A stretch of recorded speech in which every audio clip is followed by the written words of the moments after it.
Most buyers think any e-bike with decent reviews will be a smart purchase. But what if I told you that most e-bikes on the market will either get you arrested, burn down your house, or leave you stranded with a dead battery worth more than some cars?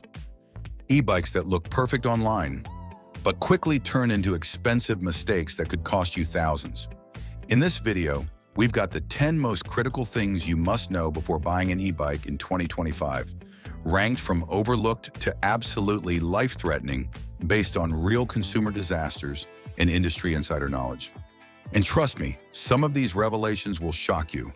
From legal loopholes that turn law-abiding citizens into criminals to battery fires that have killed people in their sleep, the e-bike industry is riddled with hidden dangers that'll destroy more than just your wallet. The number one thing on this list is so critical, it determines whether your e-bike experience will be amazing or potentially fatal. Stick with me to the end because this isn't just a buying guide. It's a survival guide for navigating an industry that's moving faster than safety regulations can keep up. Miss this, and you could end up with a beautiful e-bike that's either illegal to ride or dangerous to own. Number 10, the hidden truth about e-bike classes. Let's start with something that trips up almost every first-time buyer. You walk into a store, and the salesperson starts throwing around terms like Class 1, Class 2, and Class 3. Here's what they don't tell you. These classifications will determine where you can ride, how fast you can go, and whether you need a helmet. Class 1 e-bikes give you pedal assistance only up to 20 miles per hour. The motor only works when you're pedaling. Class 2 e-bikes also cap out at 20 miles per hour, but here's the key difference. They have a throttle. You can ride without pedaling at all. Class 3 e-bikes are where things get interesting. They'll assist you up to 28 miles per hour, but only with pedal assistance. Now here's the critical part most people miss. A Class 3 e-bike might be legally considered a bicycle, but it doesn't behave like one. At 28 miles per hour, you're moving at residential street speeds with zero crash protection. The braking distance is completely different. The impact force in an accident is exponentially higher. Yet legally, it's just a bike. This classification system exists in most US states, but not all. Some cities have their own rules. New York City, for example, caps all e-bikes at 20 miles per hour regardless of class. The bottom line, know your class before you buy, because it determines everything about how you'll actually use your bike. Number 9, the battery reality check. Every e-bike advertisement shows someone cruising for 50, 60, even 80 miles on a single charge. Here's the reality. Those range estimates are almost always wrong. A 500 watt-hour battery might give you 20 to 50 miles, but that range depends on dozens of factors they don't mention. Your weight, the terrain, the weather, tire pressure, how much you're pedaling, and which assist level you're using all dramatically affect your actual range. Cold weather alone can reduce battery efficiency by 30%. Hills eat battery power like nothing else. If you're a heavier rider using maximum assist on hilly terrain in winter, that 50-mile range estimate might become 15 miles. But here's what really matters. Battery replacement cost. Most e-bike batteries last 3 to 5 years, or about 500 to 1,000 charge cycles. When they die, replacement costs range from $300 to $900.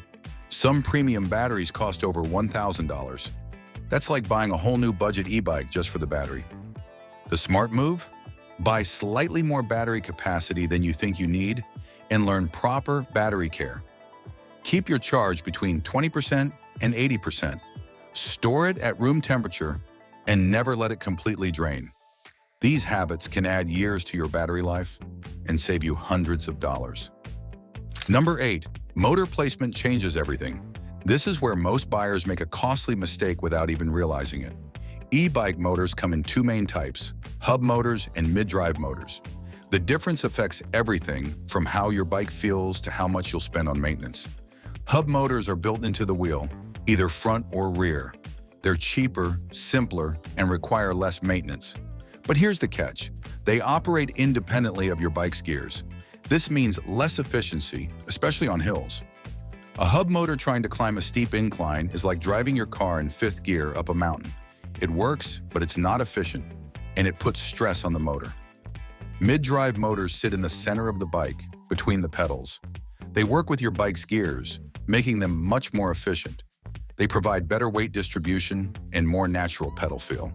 The downside, they're more expensive and put more stress on your chain and gears, meaning more frequent maintenance. Here's the real-world impact. If you live in a hilly area or plan to carry cargo, a mid-drive motor isn't just better, it's necessary. Hub motors will struggle, overheat, and wear out faster in these conditions. But if you're riding mostly flat terrain for short commutes, a hub motor will save you money both upfront and in maintenance costs. Number 7, where you can actually ride your e-bike. This is where the legally a bicycle classification becomes misleading. Just because your e-bike is classified as a bicycle doesn't mean you can ride it everywhere traditional bikes go. The restrictions might surprise you. Class 1 and Class 2 e-bikes are generally allowed on bike lanes and public roads, but Class 3 e-bikes, they're often restricted to roadways only because of their higher speeds. Many multi-use paths prohibit Class 3 e-bikes entirely. Sidewalks, forget about it. Most states prohibit all e-bikes on sidewalks. Federal lands have their own complex rules. National forests generally allow all 3 classes on motorized trails, but they're prohibited in wilderness areas. Each park or forest can impose additional restrictions. Local officials might expand access to non-motorized trails, but only after environmental analysis and public input.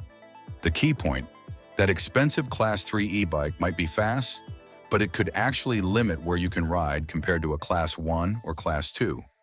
Before you buy, map out where you plan to ride and verify what's actually allowed.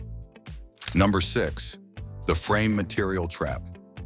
Most buyers focus on motor power and battery range, but frame material affects your riding experience more than you might think. The 4 main options each come with significant trade-offs that could make or break your e-bike experience. Aluminum is the most common choice. It's lightweight, affordable, and resists corrosion. But aluminum transmits road vibrations directly to your body, making longer rides uncomfortable. Worse, aluminum weakens over time from repeated stress, eventually leading to cracks. Carbon fiber is lighter and absorbs vibrations beautifully, but it's expensive and brittle. A carbon frame might shatter in a crash that would only dent aluminum. Repairs are difficult and costly. Steel frames are incredibly durable and provide a smooth ride by naturally absorbing vibrations. They're also the easiest to repair. The downside? Steel is heavy, and e-bikes are already heavier than regular bikes. Steel also rusts without proper care.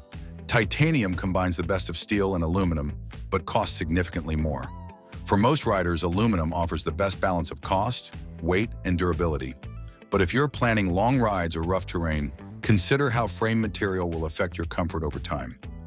Number 5, brake systems could save your life. Here's something most buyers completely overlook. E-bikes are heavier and faster than regular bikes, making them significantly harder to stop. Yet many e-bikes come with brake systems that aren't adequate for these demands. Mechanical disc brakes use a steel cable system. They're cheaper and easier to maintain, but they provide less stopping power and require more frequent adjustment. For an e-bike, especially one capable of 28 miles per hour, mechanical brakes are often insufficient. Hydraulic disc brakes use fluid pressure to apply stopping force. They provide superior stopping power with less lever pressure, better modulation to prevent wheel lockup, and consistent performance even during extended braking. The sealed system keeps out dirt and requires less maintenance. Here's the critical safety point. E-bikes can easily reach speeds where you can outrun your brakes, even with well-maintained disc brakes. At 28 miles per hour, you're carrying the same kinetic energy as a small motorcycle, but with bicycle-level crash protection. Hydraulic disc brakes aren't just a nice upgrade, they're an essential safety feature. The price difference between mechanical and hydraulic brakes might seem significant, but it's small compared to the cost of a serious accident. When you're shopping, prioritize hydraulic disc brakes, especially if you plan to ride at higher speeds or in hilly terrain. Number 4, the legal maze that could get you fined. E-bike laws in America are a confusing patchwork that changes not just state by state, but city by city. What's legal in one place might get you fined or have your bike confiscated in another. The complexity goes far beyond just knowing your bike's class. Speed limits seem straightforward until you discover that some cities impose stricter limits than state law. New York City enforces a 20-mile-per-hour limit for all e-bikes, regardless of class. Oregon prohibits throttles on Class 3 e-bikes and limits motor output to 750 watts. These aren't just theoretical rules. Law enforcement uses radar guns and inspects motor settings to enforce these limits. Helmet laws vary dramatically. Some states require helmets for all Class 3 riders regardless of age. Others only require them for riders under 16 or 18. Some have no state requirements but allow local ordinances to impose them. Fines typically range from $25 to $100, but the real cost is the risk you're taking with your safety. Age restrictions add another layer of complexity. While Class 1 and Class 2 e-bikes often have no age limits, Class 3 bikes typically require riders to be 16 or 17 years old. Some manufacturers impose their own age requirements that are stricter than state law. Licensing and registration requirements vary wildly. Most states treat e-bikes like bicycles, requiring no license or registration. But Alabama requires both for all e-bikes. Hawaii mandates registration. New Jersey requires licenses for Class 3 e-bikes. The penalties for non-compliance can include fines, vehicle confiscation, and insurance complications. Before you subscribe to this channel, let me tell you about the top 3 things that could literally determine whether your e-bike experience is amazing or a complete disaster. Number 3, safety standards that actually matter. The e-bike industry's explosive growth has outpaced safety regulations, creating a dangerous gap that puts consumers at risk. Between 2017 and 2022, there were over 53,000 emergency department visits related to e-bike injuries. The Consumer Product Safety Commission is scrambling to catch up with new standards. 2 certifications separate safe e-bikes from potential hazards: UL 2849 and UL 2271. UL 2849 evaluates the entire electrical system, including motor, display, cables, wiring, battery, and charger. It tests for fire, electrical, and mechanical safety, both individually and as a complete system. This is considered the gold standard for e-bike safety. UL 2271 focuses specifically on battery safety for light electric vehicles. These aren't just nice-to-have certifications. New York City has moved to ban uncertified e-bikes following numerous fire incidents and fatalities. The battery fire risk is real but manageable with proper precautions. In 2024, New York City reported over 60 e-bike fire incidents in just 6 months, resulting in 5 deaths. These fires almost exclusively involved lithium-ion batteries experiencing thermal runaway, a chain reaction where heat generates more heat until the battery catches fire. Prevention comes down to using manufacturer-approved components, charging on hard surfaces away from flammable materials, storing at room temperature, and never leaving damaged batteries connected. Most importantly, only buy e-bikes with proper certifications from reputable manufacturers. Number 2, the true cost of ownership. The sticker price is just the beginning. The hidden costs of e-bike ownership often double or triple your total investment over the bike's lifetime. Understanding these costs up front prevents buyer's remorse and budget surprises. Maintenance costs are higher than regular bikes due to increased weight and speed. Chains wear out faster under the additional stress, typically needing replacement every 2,000 to 2,500 miles instead of 3,000 to 4,000 miles on regular bikes. Brake pads last only 500 to 1,500 miles due to the heavier stopping demands. Tires wear faster and need replacement every 1,500 to 3,000 miles. Professional tune-ups are recommended every 6 months or 1,000 miles for frequent riders. Annual maintenance costs typically range from $75 to $325, not including major component replacements. Essential accessories add up quickly. A quality helmet costs around $100. A secure lock ranges from $45 to $150. Racks, bags, lights, and spare chargers can easily add $200 to $500 to your initial purchase. Insurance isn't legally required for most e-bikes, but it's financially smart. E-bike insurance averages $100 per year and covers theft, damage, and liability that homeowners insurance often excludes. Given that many e-bikes cost $2,000 to $5,000, insurance pays for itself if you ever need it. Battery replacement is the biggest long-term expense. When your battery degrades after 3 to 5 years, replacement costs $300 to $900, with premium batteries exceeding $1,000. This single expense can cost more than some entire budget e-bikes. When you factor in purchase price, maintenance, accessories, insurance, and eventual battery replacement, total annual ownership costs typically range from $85 to $325. While significantly less than car ownership, it's much more than most buyers expect. Number 1. The mistake that could save or ruin your life. The number one thing that separates a great e-bike purchase from a dangerous disaster isn't the motor, the battery, or the price. It's matching the bike to your actual needs and riding conditions, not your wishful thinking about how you'll use it. Most buyers make this critical error. They buy based on maximum capabilities rather than typical use. They choose a Class 3 e-bike because it can go 28 miles per hour, even though they'll rarely exceed 15 miles per hour. They pick a mountain e-bike because it looks cool, even though they'll only ride on pavement. They buy maximum battery capacity for the occasional long ride, carrying extra weight and cost every single day for convenience they'll use twice a year. This mismatch creates multiple problems. First, you overpay for features you don't need. Second, you end up with a bike that's poorly optimized for your actual riding. A commuter bike with integrated lights and racks is infinitely more practical for daily urban riding than a mountain bike with full suspension. A Class 1 bike that's allowed on multi-use paths might give you more riding options than a faster Class 3 that's restricted to roads. Third, and most dangerous, you might end up with more bike than you can safely handle. A 28-mile-per-hour e-bike requires different skills, reflexes, and safety awareness than a 20-mile-per-hour bike. The stopping distances are longer, the consequences of mistakes are more severe. If you're not prepared for these demands, that extra speed becomes a liability, not an asset. The smart approach? Be brutally honest about your typical rides. How far do you actually go? What terrain do you encounter? Where are you legally allowed to ride? How much cargo do you carry? What's your skill level and comfort with speed?